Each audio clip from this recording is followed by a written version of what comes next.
Okay, magandang araw guys. Magluluto tayo ng tinumis. Tingnan nyo guys kung ano yung pagkakaiba ng tinumis dun sa karaniwang dinuguan na lagi nating natitikman. Okay, start na po natin. Let's go.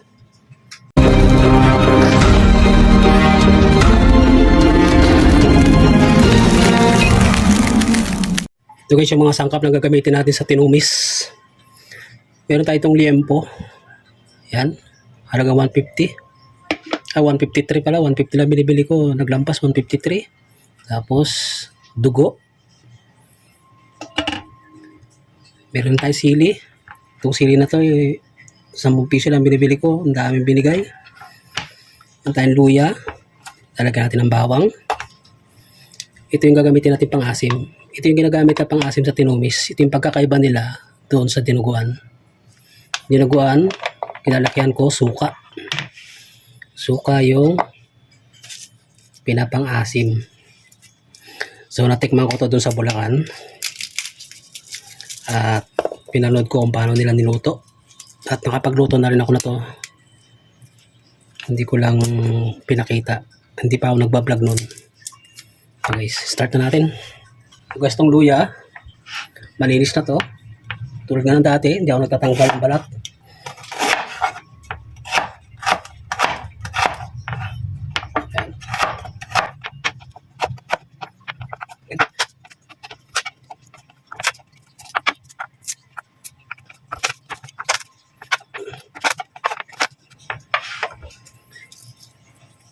Iba kasi yung asim ng usbong ng sampalok compare natin sa suka. Panoorin nyo hanggang dulo to guys. Liempo. Liempo yung gamit. Dun sa masarap na dinuguan at tikman ko laman loob. Sarap din. Pinuin ko yung bawang. Yan guys. Panoorin nyo lang para makita nyo yung pagkakaiba. Ito ay isa pang-asim nga. Nakikita yung pagkakaiba doon sa pang-asim na gagamitin natin. Ano? Panoorin natin kung paano natin gagawin. Usbong ng sampalok. Maganda rin guys ng ano, kasi nga nagbubonsay ako. So nag-trim ako. Sayang naman kung itatapon natin. Yan. Lalamasin natin yan guys sa asin para pumino siya. Ano na to? Malinis na to. Umulan kanina. Sinugasan ko pa rin. Yan guys. Ito para pumino siya. Para smooth siya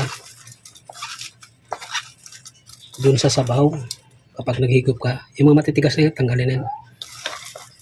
Kaya maganda ito yung usbong, yung kulay dilaw talaga na talbos ng sampalok. Ayan na siya. So na yung ating sampalok. May asin yan.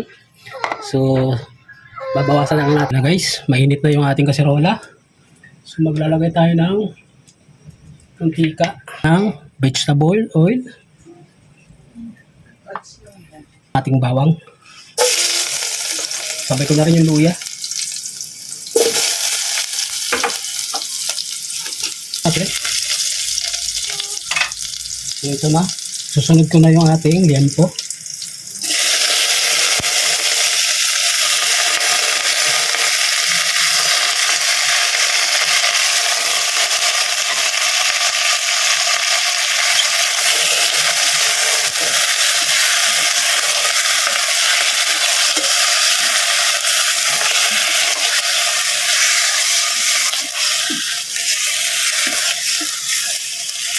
Takpan natin guys. Papupulahin natin yan. Pag lumagitik na yan at mamula-mula na siya, maganda na yung kulay ng ating karneng liempo. Isusunod natin yung ating usbong sampalok. Yung ating pang-asim. Yan. Check natin. May sabaw pa. May katas pa. Saka natin dito pamamantikain natin siya. Check. Ayan na. Tumatamok-tunog na guys. Whoops. Matalsikan tayo ng mantika. Ingat. Yan na.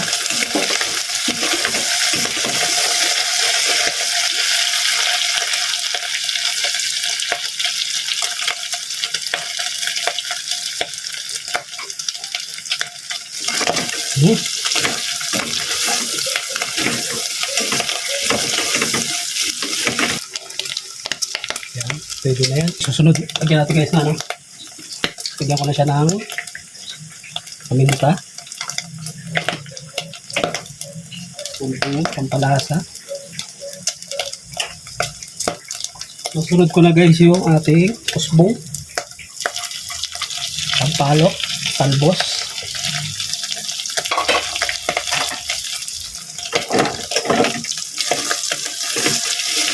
Halo-haloin lang natin.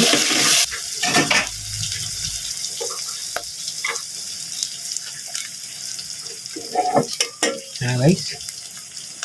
Susunod na natin yung ating dugo. So itataas ko lang yung ating damit at pamalagyan. Pag binuhos natin to guys, huwag natin siyang tigilang haluin. Lahat ko na.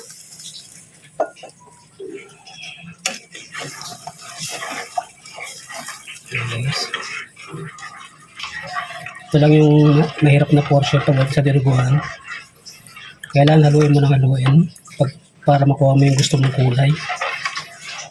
Tsaka hindi rin mamuo yung dugo. Halo-halo ko lang sa bahagyang sa tamtama na lakas ng apoy. Ayan na siya. Ayan na guys, oh. Maganda na yung kulay niya. Hindi siya kulay red. Ayan. Hindi lang natin tigilan sa paghalo yan.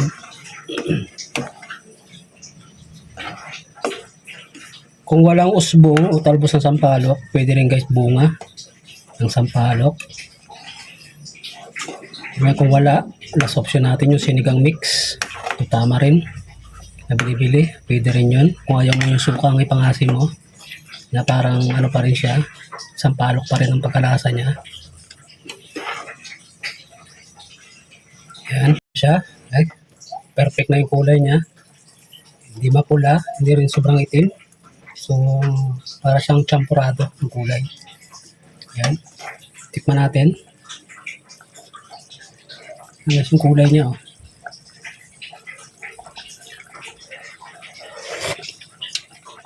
Matabang na siya. So, lalagyan tayo ng asin. Pili. Ano na lang yung guys. Pagkaluto na lang, sasapaw ko na lang yung para di siya umanghang kasi nga may mga bata tayong kakain.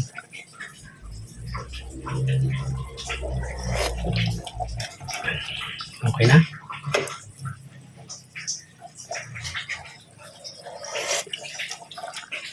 Para matabang pa rin konti. Guys, kailangan lutong-luto yung dugo. Yan na guys, okay na yung lapot niya. Yan. Sakto na. Kasi yan, huwag na masyadong malapot kasi yan, pag lumamig yan, lalong malapot yan. Kaya tama lang yung saktuhan lang. Yan. Okay na yan guys. Papatayin ko na yung ating kalan. Ito na guys. Sasandok na tayo. Yan. Kitang-kita nyo guys yung kulay niya. Yan. Ito na yung sabaw niya, oh. Tamang-tama lang. Yan. Okay. Thank you guys. Maraming salamat po sa inyong lahat. Bye-bye.